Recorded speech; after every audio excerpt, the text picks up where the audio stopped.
तो let's get started.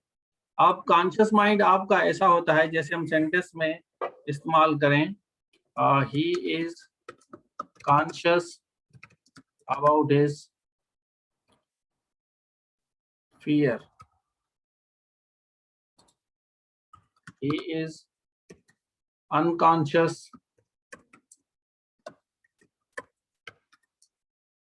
about the fear, dreams always represent our subconscious mind। अच्छा, ऐसी चीज जो आपके हाथ में ना हो, आपके कंट्रोल में ना हो, तो उसको हम कहते हैं सबकॉन्शियस माइंड। फिर भी आए, एक तो ये आपका हो गया बेहोश, अनकॉन्शियस, मतलब आपको बिल्कुल पता ना हो किसी चीज का और वो हो जाए, लेकिन वो आपकी किसी भी रीजन की वजह से, जैसे लोग ड्रिंक करते हैं या और कोई प्रॉब्लम होता है तो वो अनकॉन्शियस हो जाते हैं। ठीक है। और सबकॉन्शियस का इसी के कोई ताल्लुक नहीं है, किसी ड्रग से साथ ताल्लुक नहीं है। जो सबकॉन्शियस है, सॉरी अनकॉन्शियस जो है, अनकॉन्शियस का ड्रग के साथ है, सबकॉन्शियस का इन किसी भी चीज के साथ ताल्लुक नहीं है। ये इंसान के जो ख्वाब रात को आते हैं ना, उससे इसका ताल्लुक है ज्यादातर। लेकिन हम जो लफ्ज इस्तेमाल करते हैं वो ये दो वर्ड ज्यादा इस्तेमाल करते हैं, एक आपका कॉन्शियस है, दूसरा आपका अनकॉन्शियस माइंड है। ये दो माइंड जो है ये ज्यादातर हम इस्तेमाल करते हैं अपनी माइंड, अपनी क्लासेस में। तो चलें, अभी उसके बाद हम ये आपने समझ गया कि ये ड्रीम, इसका जो ताल्लुक है वो ड्रीम्स वगैरह से है, ख्वाब वगैरह जो आप देखते हैं उनके साथ इनका ताल्लुक है। और इनको हम किस तरह इस्तेमाल करते हैं, जैसे हम कहते हैं कि dreams always represent our subconscious mind. मतलब ख्वाब जो है आपके हाथ में नहीं है कि रात को आपको ख्वाब ना आए, ये आपके हाथ में नहीं है। लेकिन अगर आप ड्राइविंग करते हैं तो ड्राइविंग आप कॉन्शियसली कर सकते हैं, आपको पता है। अगर आप ड्रिंक वगैरह करते हैं या ऐसी कोई कोई बंदा नशेआवर कोई चीज इस्तेमाल करता है, उसके लिए हम इस्तेमाल करते हैं अनकॉन्शियस माइंड। भाई ठीक है, समझ आ रहा है या नहीं आ रहा?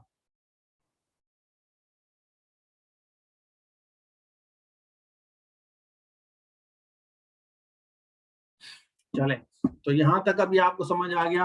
फिर हम आते हैं कंसाइज लफ्ज इस्तेमाल करते हैं और फिर साइज। तो ज्यादातर बच्चों को इसमें इशू होता है कि कंसाइज किस तरह इस्तेमाल कर सकते हैं। अब कंसाइज का मकसद है शार्टन करना, शार्टन करना, शार्ट से निकला है, इसका वर्ब है शार्टन, शार्ट से निकला है शार्टन। जैसे हमारा हमारा जो एक लफ्ज है श्योर।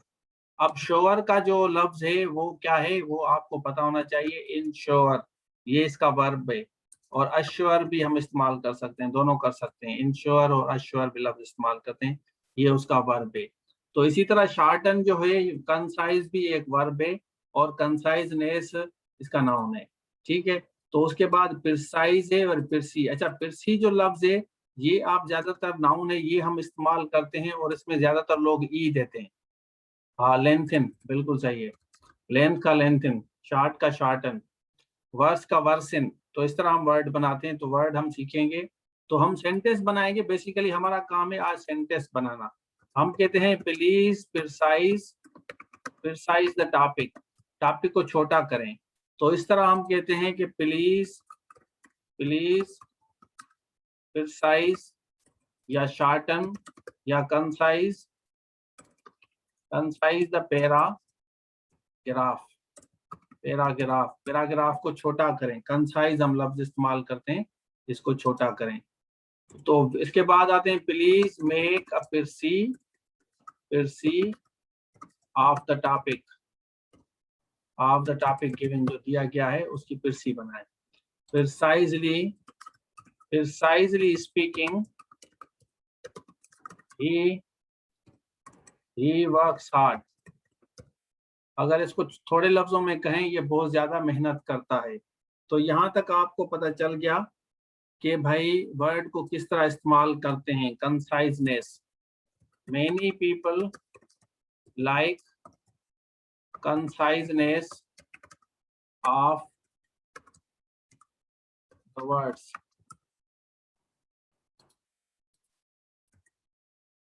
वर्ड को जब तक आपको पता नहीं है कि वर्ड को किस तरह इस्तेमाल करते हैं, वर्ड का अगर किसी बच्चे को नहीं पता कि कहाँ पे कौन सा वर्ड आएगा, तब तक आप सफर करते हैं। तो ये आपको समझ आ गया।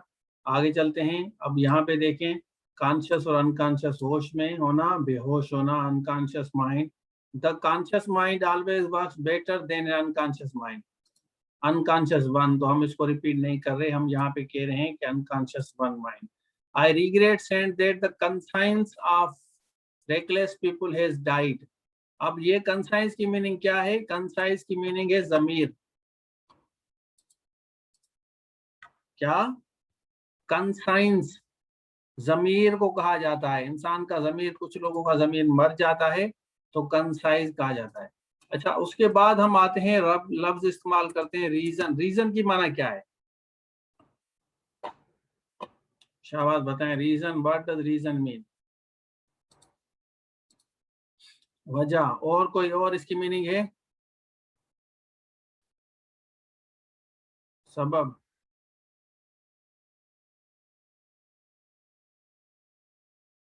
सपोज कि मैं कहूं you must use your reason,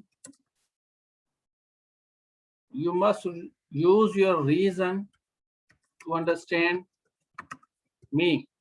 अब यहाँ पे रीजन की मीनिंग अलग है, यहाँ पे सबब नहीं है, वजह भी नहीं है, यहाँ पे मीनिंग दे रहा है अकल।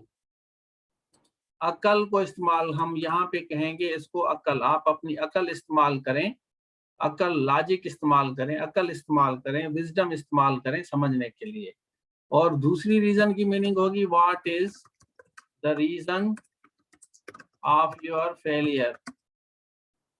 व्हाट इज द रीजन, तो यहाँ पे जो है ना सबब है। यहाँ पे आपका, मैं लिखूंगा, यहाँ पे आप सबब कह सकते हैं, ठीक है, सबब। ये सबब है, लेकिन वो वाला आपका सबब नहीं है, इसको आप समझे भाई, ठीक है। ये आपकी अकल की मीनिंग दे रहा है, मैं इसको थोड़ा सा बिलू कर देता हूँ। और ये जमीर जो है, इसको भी हम बिलू कर देते हैं, ठीक है। यहाँ तक समझ आ गया आपको? इसको थोड़ा सा डार्क कर देते हैं। चलें, सबब। Reason, what is the reason of your failure, आपकी फेलियर का सबब क्या है, किस वजह से आप फेल हुए थे। तो उसके बाद हम इसी से रिलेटेड, जो सबब के से रिलेटेड हम देते हैं, फैक्टर लफ्ज इस्तेमाल करते हैं। इसके साथ हम काज लफ्ज इस्तेमाल करते हैं, रीजन लफ्ज इस्तेमाल करते हैं, काज करते हैं, फैक्टर कहते हैं। फैक्टर आपने शायद पढ़ा होगा, what is the factor of your failure, what is the cause of your failure, what is the cause of the accident। सबब क्या है? एक्सीडेंट जो हुआ उसका सबब क्या है, किस वजह से एक्सीडेंट हुआ था, ठीक है। यहाँ तक आप लोगों को समझ आना चाहिए। ये बेसिक वर्ड्स हैं जो काफी बच्चे गलत इस्तेमाल करते हैं, इन बच्चों को समझाने के लिए मैं इस्तेमाल करता हूँ ऐसे वर्ड सेंटेंसेस में बना के। Regrets and the conscious mind of reckless people has died. अच्छा, तो इसी तरह हम आगे चलेंगे। एक दो वर्ड्स और आपको यहाँ पे लिख के दूंगा। जैसे मैंने डाइट लफ्ज इस्तेमाल किया है ना, जैसे मैंने लफ्ज इस्तेमाल किया died, death, dead, demise, expire, expire, passed away. ये वर्ड पढ़े हैं आपने? Kick the bucket.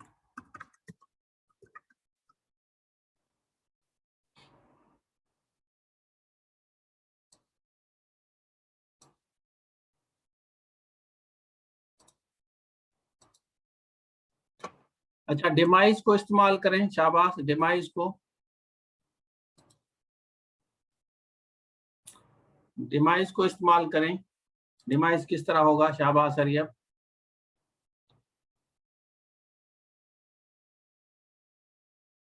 ये सिमिलर वर्ड्स इंपॉर्टेंट है, इसलिए मैं आप लोगों को पढ़ा रहा हूँ, समझा रहा हूँ। ज्यादातर बच्चों को इस्तेमाल नहीं करने आता ये सिमिलर वर्ड्स, तो इस वजह से मैं ये आपको बता रहा हूँ।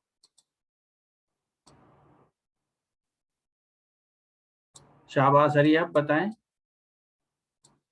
देखिए इंपॉर्टेंट चीजें हैं, इनको समझेंगे तो फायदा होगा। वोकेबलरी इंपॉर्टेंट है, आप लोगों को आनी चाहिए ज्यादा से ज्यादा vocabulary. Died, death, dead, demise, expired, passed, away, kick the bucket. अच्छा, जब हम किसी के लिए तमीज के साथ हम इस्तेमाल करते हैं ना, तमीज के साथ कोई लफ्ज, तो हम डाइड, डेथ हम नहीं कहें। हिज फादर इज, हाँ, friend is demise, no no, इस तरह नहीं, माय फ्रेंड इज डिमाइज नहीं, डिमाइज्ड नहीं होगा, डिमाइज लास्ट वीक। और बच्चे बनाए, शाबाश हरियप। नहीं आ रहा, चलें। अब इज्जत के साथ जब आप इसको कहेंगे कि हिज फादर, आप कहेंगे his father passed away, passed away last night. हाँ, ये जावेद जुनैद ने सही लिखा है, demise, I prayed for his father's demise, are causing the demise of the traditional newspaper, not able to make a sender. Okay, demise. The demise of his father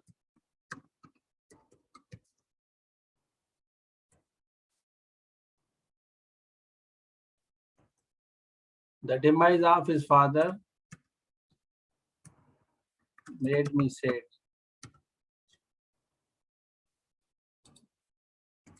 चलें, dead को लफ्ज को इस्तेमाल करें, डेड का एक सेंटेंस बनाएं, शाबाश। How will you use the word dead, शाबाश करें।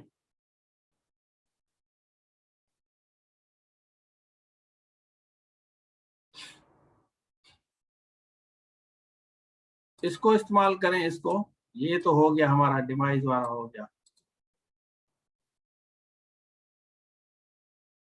हाँ, नाउन है।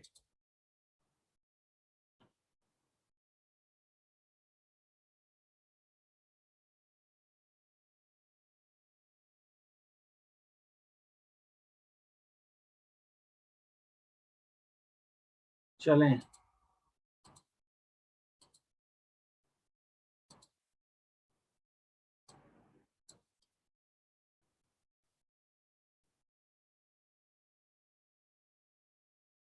he died during duty.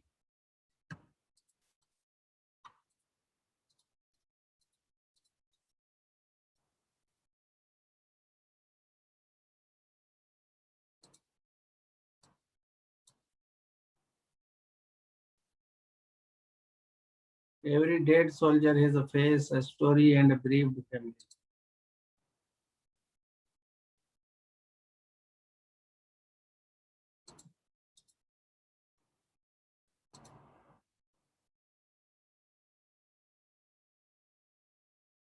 He is died of cancer.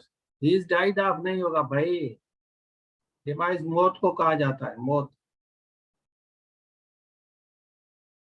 Robert Hooke discovered dead corpse है। His father died of TB। सही कह रहे हैं। चलें,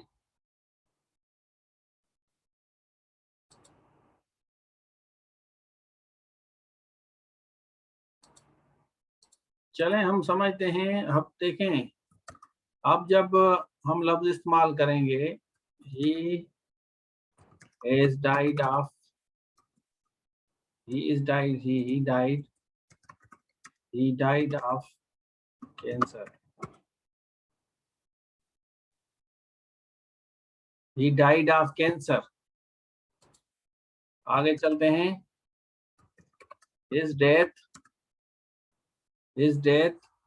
is really, his untimely death is really shocking।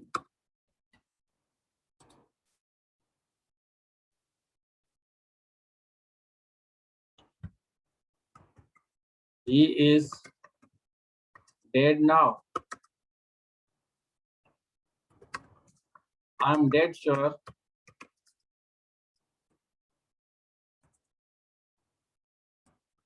he is dead sure about his father's death। He is dead sure about his father's death. ये dead अलग है. Please dig the ditch for dead body. हाँ सही है. सही है. Expired. He has expired after long illness. He has expired after a long illness.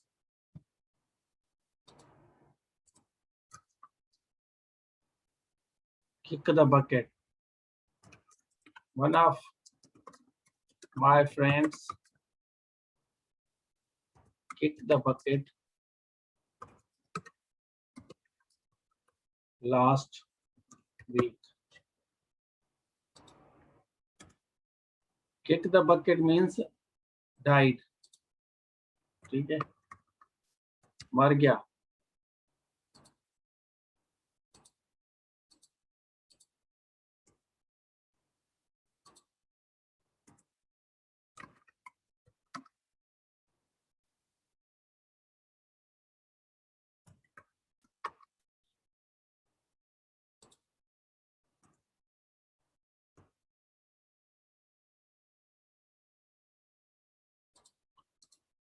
Dead sure का मकसद है 100% श्योर भाई. डेड श्योर माना 100%. 100% sure. Her sister passed away from COVID. सही.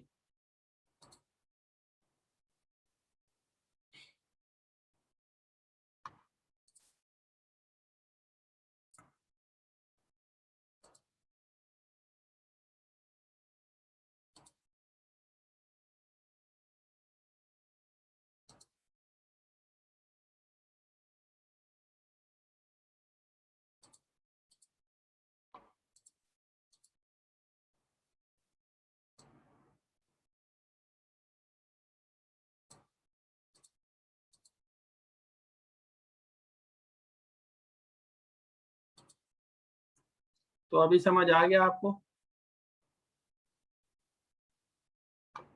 ये इडियोमेटिक यूज है भाई, कहीं भी इस्तेमाल कर सकते हैं. इडियोमेटिक यूज है.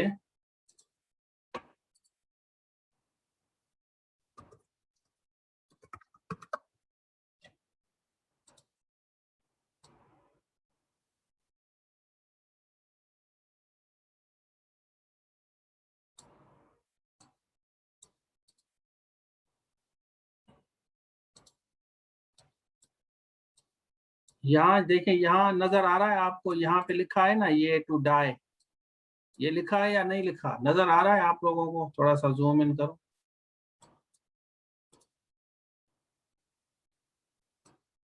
ये देखें, टू किक द बकेट.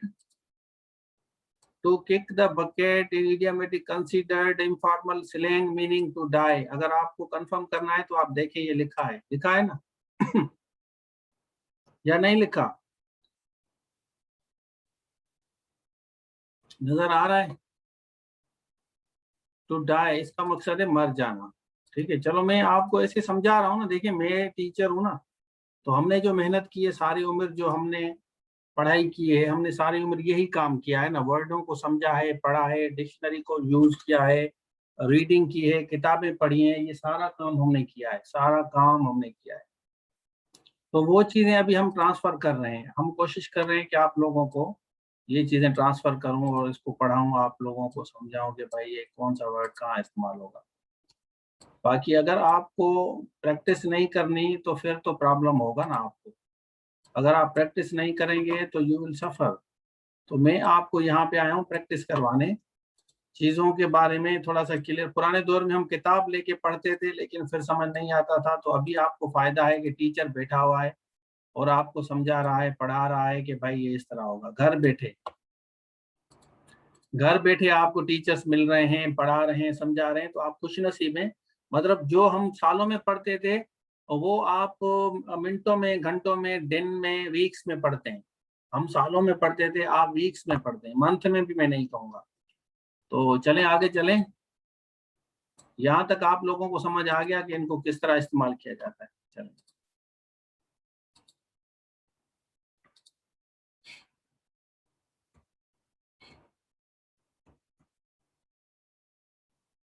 चलें,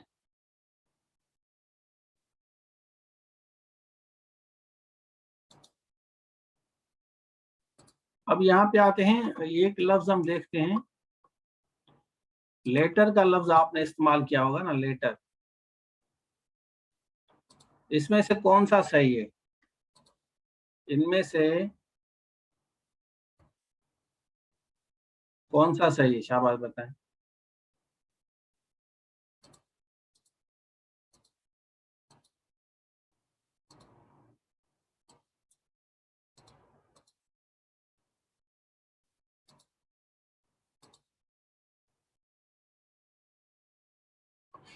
देखें, ऑफ हमने लिखा, of Karachi and Jacobabad, latter is the hotter. इसमें से कौन सा होगा? ये होगा, ये होगा, ये होगा, या नन ऑफ देम?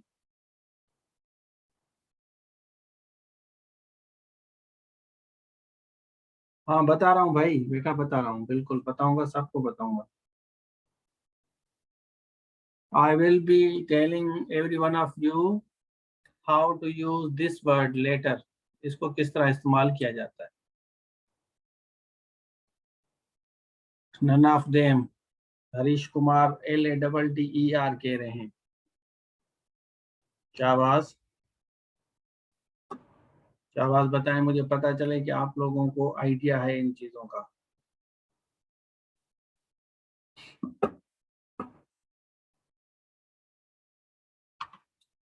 अच्छा, LATR, घनी बस कह रहे हैं LATR, ये आएगा। अच्छा, ये वाला है, देन होगा। अच्छा, of Karachi and Jacobabad, then is the. अच्छा, दिनेश कह रहे हैं ये देन होगा।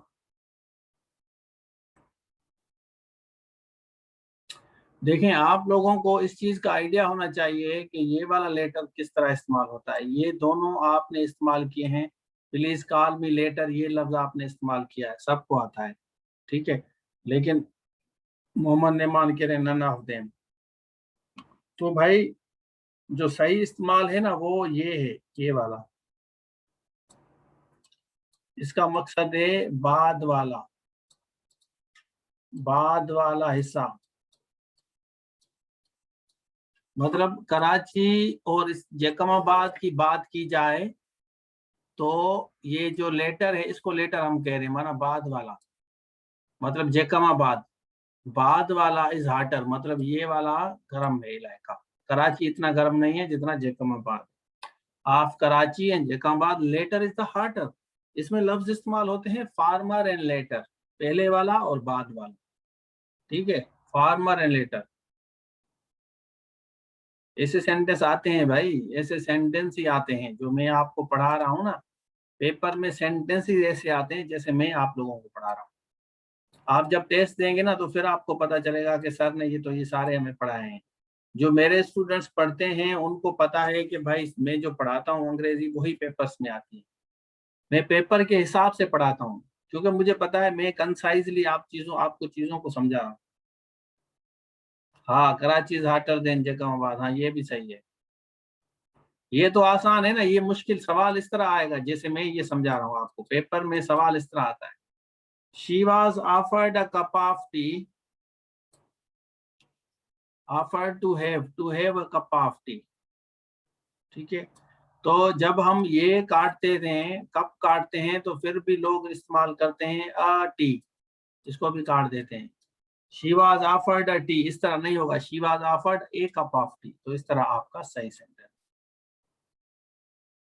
बट शी डिनाइड या रिफ्यूज्ड या रिजेक्टेड, तो she was offered a cup of T, उसको चाय के लिए दावत दी गई, बुलाया गया, लेकिन उसने इनकार किया। तो इसमें जो इनकार है वो आपको पता होना चाहिए कि इनकार इसमें कौन सा है भाई।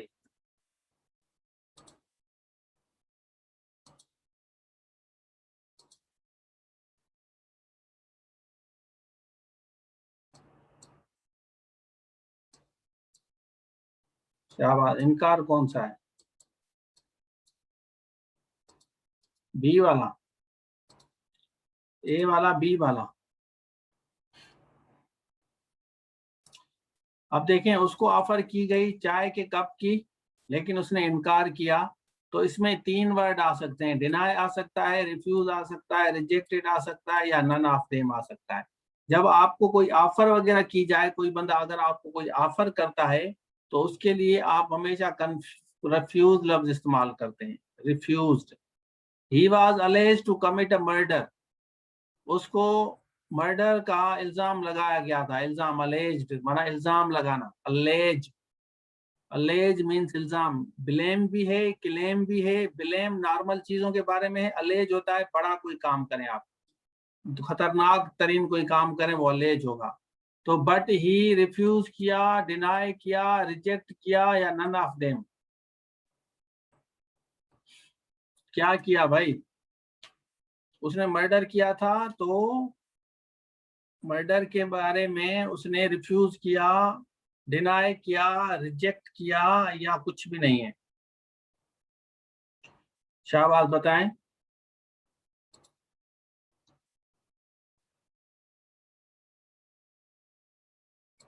नहीं आ रहा? तो जब मर्डर की बात आए ना, बड़ा कोई क्राइम वगैरह करें जो कोर्ट तक पहुंच जाए, कोर्ट तक पहुंचे कोई चीज, तो उसके लिए आप डिनाई करते हैं, जिसमें लॉ का इन्वॉल्वमेंट हो। लॉ की इन्वॉल्वमेंट वाले में आप हमेशा डिनाई का लफ्ज इस्तेमाल करते हैं, तो इसके साथ हमारा डिनाई है। अच्छा, शी रिफ्यूज मैरिज प्रपोजल, या डिनाई किया, या रिफ्यूज किया, या रिजेक्ट किया, या नन ऑफ देम किया? शाबाश।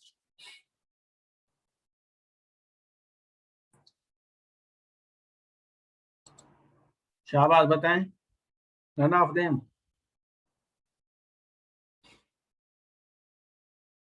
अच्छा, रिजेक्ट किया।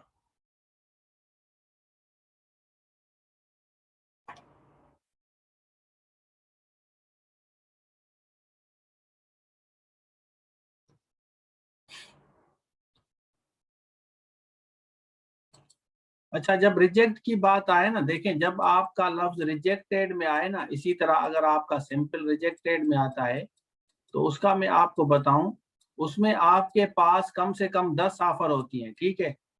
5 ऑफर होती हैं, आपको 5 ऑफर होती हैं। तो उसमें से आप 4 को रिजेक्ट करते हैं, और एक को आप अप्रूव करते हैं। इसमें आपने 9 को रिजेक्ट किया, समझ आ रहा है, और एक को आपने एक्सेप्ट किया। अगर सिंगल आता है तो आप रिफ्यूज करते हैं। ये वाले रिजेक्ट हो गए, ये वाले, ठीक है ना? तो जब आपके पास ऑफर्स हो ना, का मुख्तलिफ मुख्तलिफ चीजों के बारे में आपको ऑफर्स हो, तो भाई आप कहते हैं कि आपको 10 जोड़े दिए गए ना, सूट दिए गए, तो उनमें से आपने रिजेक्ट किए, ये भी रिजेक्ट, ये भी, ये पहला भी नहीं चाहिए, दूसरा भी, चौथा भी। 9 सूट्स आपने रिजेक्ट किए, उसमें से एक को आपने, जब आपके पास ऑप्शन हो, समझ आ रहा है नहीं आ रहा? हेलो? रिफ्यूज आप करते हैं, कोई ऑफर, कोई प्रपोजल आपको दी जाए तो उसको आप रिफ्यूज करते हैं, और रिजेक्ट का कोई अलग फार्मूला है। क्लियर है ना? शाबाश। फर्स्ट वाला समझाएं। फर्स्ट वाला भाई मैं बता रहा हूं कि जब आप सेकंड पार्ट के बारे में, किसी का सेकंड पार्ट के बारे में बताएं कि भाई वो वाला शीशा वो गर्म है, वो ठंडा है, तो उसके लिए हम लेटर का इस्तेमाल करते हैं, LATTER। जैसे latter part of the sentence, देखें, अब एक एक सेंटेंस में और बनाता हूँ।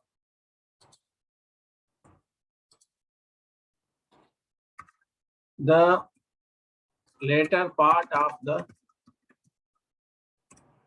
The sentence is incorrect. अब इसमें LATTER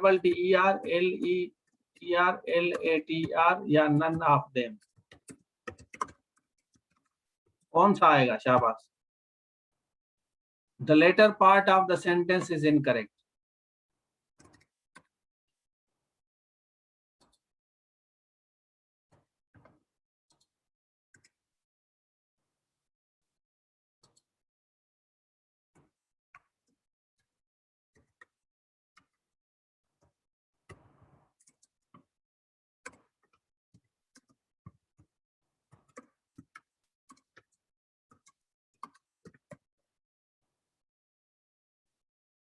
ये 2 आते हैं भाई।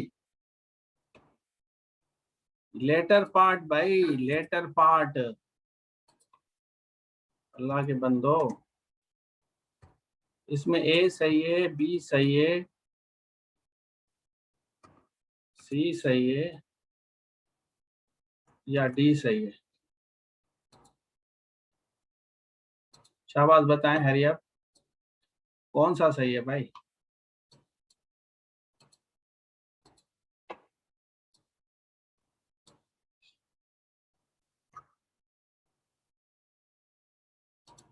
इसमें the latter part of the sentence, देखें, लेटर माना बाद वाला, फार्मर वाला पहले वाला, तो इसमें ये डिफरेंस है, बाद वाला और पहले वाला। द लेटर पार्ट ऑफ ये वाला आपका होगा, द लेटर पार्ट, फार्मर माना पहले वाला, वो लेटर नहीं आएगा भाई।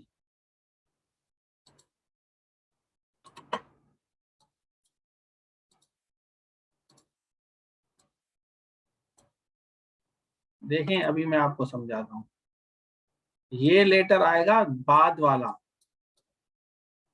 बाद वाला हिस्सा, बाद वाला, अभी मैंने आपको बताया था आप लोगों को, बाद वाला हिस्सा जो है वो क्या है? The latter part of the sentence is incorrect, पहले बाद वाला हिस्सा जो है वो इनकरेक्ट है, वो गलत है। और अगर इसकी जगह हम फार्मर का इस्तेमाल करें कि भाई फार्मर माना पहले पार्ट वाला हिस्सा, पहले वाला, तो इसका फार्मर ये होगा आपका, ये तो फार्मर आपका अलग है ना, ये पीजेंट जिसको आप कहते हैं, ठीक है, जो दर काम करता है इसमें, ये फार्मर, फार्मर तो नहीं आएगा, ये भी गलत है, ये भी नहीं आएगा। ये फार्मर आपका वो है जो काम करता है इधर क्रॉप्स, फसल वगैरह में भी, ठीक है, ये वाला होगा फार्मर माना पहले वाला, ठीक है, बाद वाला पहले वाला। क्लियर हो गया? चलें, अब आते हैं अप्रॉक्सीमेटली, अबाउट और अप्रॉक्सीमेटली किस तरह इस्तेमाल होगा। तो ये दोनों आप एक ही जगह इस्तेमाल कर सकते हैं, आपकी मर्जी है। He is about 5 minutes late, he is about 5 minutes, तकरीबन, मतलब he is approximately 5-10 minutes late. तो ये दोनों इस्तेमाल कर सकते हैं, ये भी सही है, ये भी सही है, आप अबाउट भी लगा सकते हैं, अप्रॉक्सीमेटली भी लगा सकते हैं, चॉइस इज योर्स, ये आपकी चॉइस है, आप पे डिपेंड करता है। उसके बाद समरी है, एब्स्ट्रैक्ट है, please make a summary of the letter.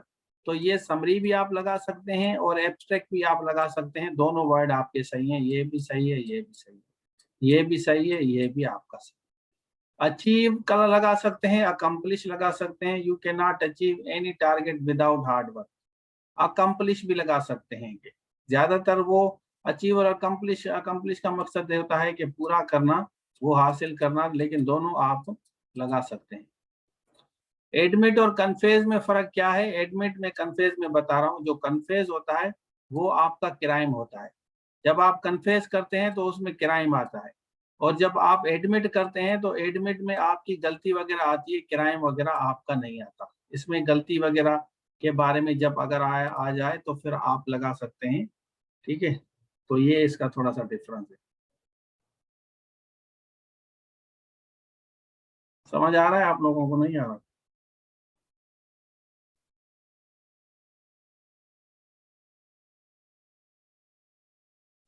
चलें, आगे चलते हैं। तो कन्फेस का मकसद होता है कि ये आपका क्राइम में आएगा, और जो एडमिट होगा आपका ये मिस्टेक्स में आएगा।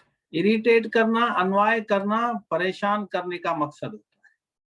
तो आप किसी लोगों को, कुछ लोगों के नेचर में ही होता है दूसरों को परेशान करना, और परेशान करके खुशी हासिल करते हैं। तो आप कहेंगे why do you irritate me, मतलब व्हाई डू यू अनॉय मी, किसी को परेशान करना, आप मुझे, आप कहते हैं कि आप मुझे परेशान क्यों करते हैं, तो व्हाई डू यू अनॉय मी या why do you irritate me. Answers और रिप्लाई आप इस्तेमाल कर सकते हैं, आंसर और रिप्लाई।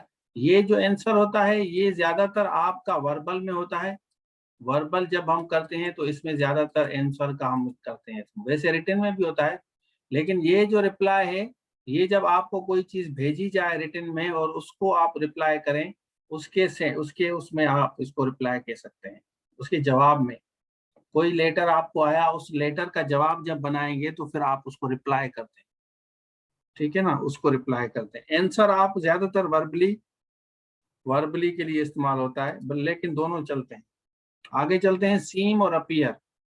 सीम और अपीयर दोनों की सेम मीनिंग है, आप इस्तेमाल कर सकते हैं। यू सीम कंफ्यूज दोनों यू सीम या यू अपीयर, यहाँ इसकी जगह आप सीम की जगह अपीयर भी लगा सकते हैं, आपकी मर्जी है, इसको आप अपीयर भी आप कर सकते हैं, ये आपकी चॉइस है। ठीक है, चलें तो चलें अभी कन्फेज और एडमिट का जुमला बनाएं, आप एक एक कन्फेज और एडमिट का बनाएं। आई वांट टू सी आपको समझ आया या नहीं आया?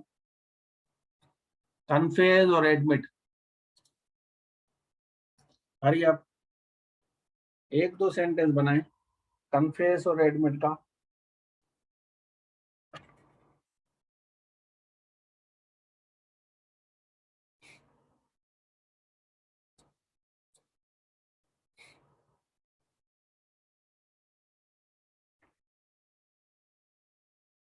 ही टू एडमिट, डू कहाँ आएगा भाई? डू नहीं आएगा, ही के साथ डज आता है।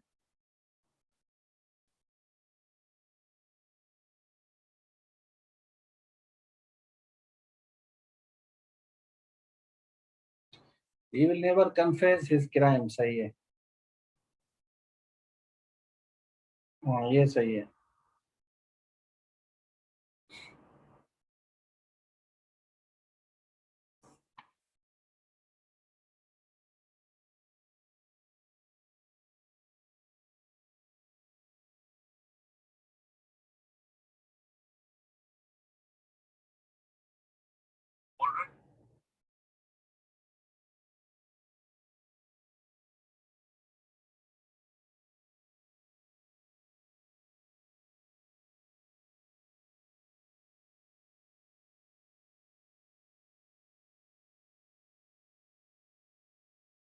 He will never come, और बच्चे बनाए, शाबाश, दूसरे बच्चे बनाए।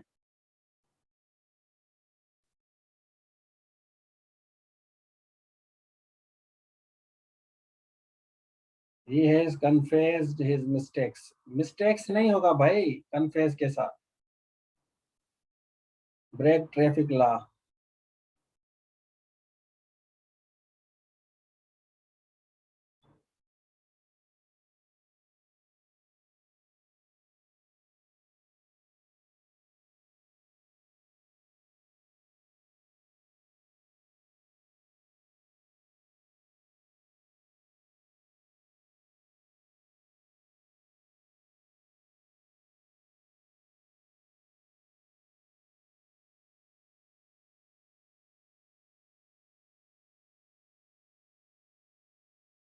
I don't confess to understand, they have accepted their mistakes, ये सही है। He will never admit his fault, ये सही है, जबरदस्त। I don't confess to understanding what happened, but it is fascinating.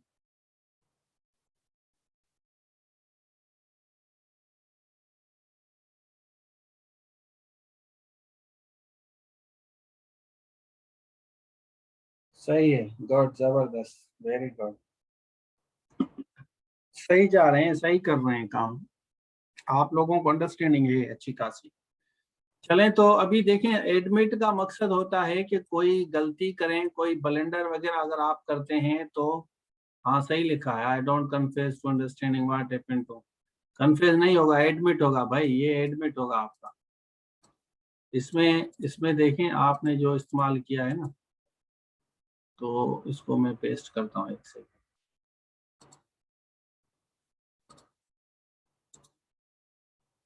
ये एक स्टूडेंट ने लिखा है, चले मैं इसको यहाँ रखता हूँ।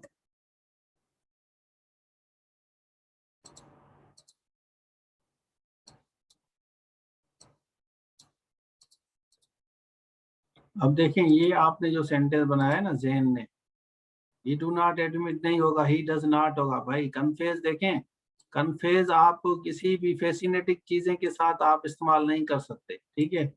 ये कन्फेस लफ्ज इस्तेमाल होता है क्राइम के साथ, जब कोई क्राइम हो, कोई मर्डर हो, कोई कत्ल हो, कोई चोरी हो, कोई डकैती हो, उसके साथ आप कन्फेस इस्तेमाल करते हैं। She never confess about her crime, हाँ ये सही है, ये फैसिनेटिंग के साथ इस्तेमाल नहीं होगा, तो ये आपका सारा सेंटेंस गलत है। ट्राई आपने किया है, लेकिन आपको पता होना चाहिए कन्फेस कहाँ इस्तेमाल होगा। सही, सर सही है, सही नहीं है भाई, ये मैं इसलिए काट रहा हूँ आपको, ठीक है। तो ये वाला सही नहीं है, इसको अनडू करते हैं। चलें, अब देखिए मैं अभी आप लोगों को समझाता हूँ कि कहाँ इस्तेमाल होगा। मैं रिपीट भी करता हूँ चीजों को। अब 8 बिट का मैंने आपको बताया, कोई गलती होती है या ब्लंडर अगर आप करते हैं, इसकी जगह आप फॉल्ट लगा सकते हैं, फॉल्ट लफ्ज आपका होगा। आप मिस्टेक्स लफ्ज इस्तेमाल कर सकते हैं, आपके पास बहुत से ऑप्शन है। कोई फॉल्ट हो, कोई मिस्टेक्स वगैरह आप करते हैं, कोई ब्लंडर करते हैं, तो आप एडमिट इस्तेमाल करें, कोई मसला नहीं है, इसमें सजा नहीं आएगी आपको। ठीक है, कोई देखें, कोई आपका दोस्त आपको किसी इस तरह नहीं लेके जाएगा थाने में कि आपने ये क्यों फॉल्ट किया है कि भाई चलो अब तुम्हें थाने में लेके जाता हूँ। तो थाने तक अगर कोई बात पहुंचती है तो वो कन्फेस में आती है, वो क्राइम में आती है, अगर थाने तक लॉ का वायोलेट होता है। ठीक है, अगर आप किसी को सलाम नहीं करते, किसी को मतलब आप शुक्रिया अदा नहीं करते, या आप इस तरह नहीं करते, या आप किसी को बदतमीजी करते हैं, मतलब ला तक अगर वो ना हो, कानून तक, वो कोर्ट तक ना जाए, तो वो होगा आपका एडमिट। लेकिन अगर कानून हरकत में आ जाए, इन्वॉल्व हो जाए, तो फिर आपका होगा कन्फेस। ठीक है, मीनिंग दोनों की सेम है, मीनिंग में कोई फर्क नहीं है, दोनों की मीनिंग आपकी डिक्शनरी में सेम है। ठीक है, चलें फिर हम देखते हैं कि ही कन्फेस्ड हिज गिल्ट। अब गिल्ट में भी गिल्टी होता है, क्राइम होता है, या थेफ्ट होता है। क्रिमिनल कन्फेसेस हिज क्राइम, ये सेंटेंस भी बनाया है, ये गिल्ट का भी बनाया है, क्राइम का भी बनाया है, थेफ्ट का भी बनाया है, मर्डर का भी बना सकते हैं। लेकिन इसकी जगह आप ब्लंडर इस्तेमाल नहीं कर सकते, मिस्टेक्स इस्तेमाल नहीं कर सकते, ये चीज मैं समझाना चाहता हूँ। He seems to be talented, वो टैलेंटेड लग रहा है। यहाँ सीम्स मैंने आपको लफ्ज ऊपर बताया था ना, he seems to be, he seems लग रहा है, तो इसकी जगह आप अपीयर्स भी लगा सकते हैं, ही अपीयर्स टू बी। तो यहाँ इसकी जगह अगर आप अपीयर भी लफ्ज इस्तेमाल करें तो फिर भी वो भी आपका चल जाएगा, he appears to be very smart. South African player seem to be winning, लग रहा है कि वो जीतेंगे, लग रहा है।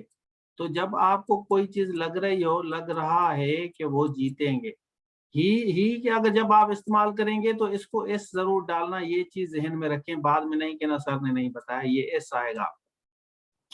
Seems to be coming today, लग रहा है कि वो आ जाएगा। My father seems to be, तो सीम्स के साथ ज्यादातर हम टू बी इसका इस्तेमाल करते हैं। हाँ, Ali seems to be an artist, very good, जबरदस्त। तो अगर आप यहाँ पे वर्ब देंगे तो वो इंग फॉर्म में आएगा, seems to be sleeping, seems to be coming. Seems to be come नहीं होगा। हाँ, सीम्स टू, हाँ, यू सीम्स फूल, तो ये भी चलेगा, ही सीम्स फूल ये भी चलेगा, लेकिन he seems to be a fool ये ज्यादा बेहतर है। ही सीम्स फूल भी चलेगा, लेकिन टू बी इसको ज्यादा अच्छा बनाता है, खूबसूरत बनाता है, सही बनाता है। अगर आपका इसके साथ वर्ब होगा तो वर्ब के साथ हमारा जो है इंग फॉर्म हम इस्तेमाल करेंगे। ठीक है, वर्ब के साथ हम इंग फॉर्म इस्तेमाल करेंगे, that is much better, I am sure. ठीक है, चलें, my mom will be cooking. अब आप कहते हैं कि मेरी अम्मी पका रही होगी क्या, कुकिंग, बिरयानी, खाना पका रही होगी, बिरयानी वगैरह, अम्मी बिरयानी पका रही होगी, और आप खाने वाले हैं, सारे अम्मी पकाती हैं और ये खाने वाले हैं। My mom may be cooking, ये भी आपका चलता है, will be cooking.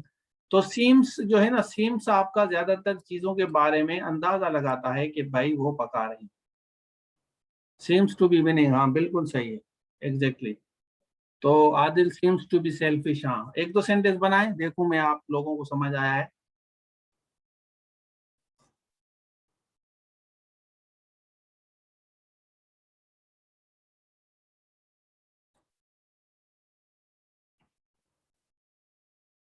Sir appear use नहीं कर रहे, इतना, अपीयर भी लगा सकते हैं, फिर भी सही है, मैं आपको समझाता हूँ, अपीयर भी चलेगा, सीम्स भी चलेगा भाई। देखें, आप यहाँ लफ्ज इस्तेमाल करें, he appears to be a fool, he seems to be a fool, he seems to be a very smart boy,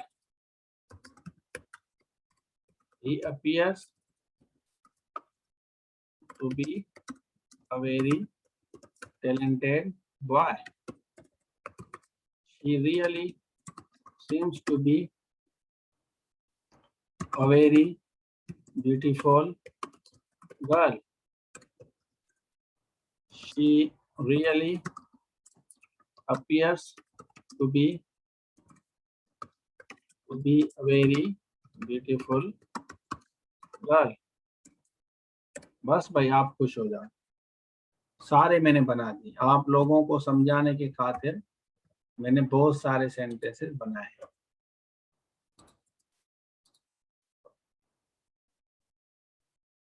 He seems to be cruel. To भी ना लगाए फिर भी सही है। देखें अगर आप नहीं लगाते, अगर आप कहते हैं कि ही सीम्स अ फूल, तो चल तो जाएगा लेकिन अच्छा नहीं लग रहा। He seems a fool, he seems a fool, he appears a fool, चल तो जाएगा बड़े गोश्त में लेकिन इतना अट्रैक्टिव नहीं है। तो हमें सेंटेंस को इंग्लिश को अच्छा बनाने के सीखने के लिए तो आप मेरे पास आए भाई, वरना तो कोई बंदा कहीं भी पढ़ सकता है ना। आप मेरे पास जो पढ़ने आए हैं, मेरे पास जो अंग्रेजी पढ़ने आए हैं, तो मेरे पास कोई यूनिकनेस हो ना। सेंटेंसेस मैं खुद बना रहा हूँ ना। देखें मैं ज्यादातर, I guess it would seem like a panic, हाँ मैं ज्यादातर जो है ना सेंटेंसेस टाइप करता हूँ। अभी जितने भी मैंने सेंटेंसेस बनाए हैं वो टाइप किए हैं ना। जितने भी ऊपर आपने देखा कि अभी ये जितने भी ये सेंटेंसेस थे मैंने अभी टाइप किए, आपके सामने टाइप किए या नहीं।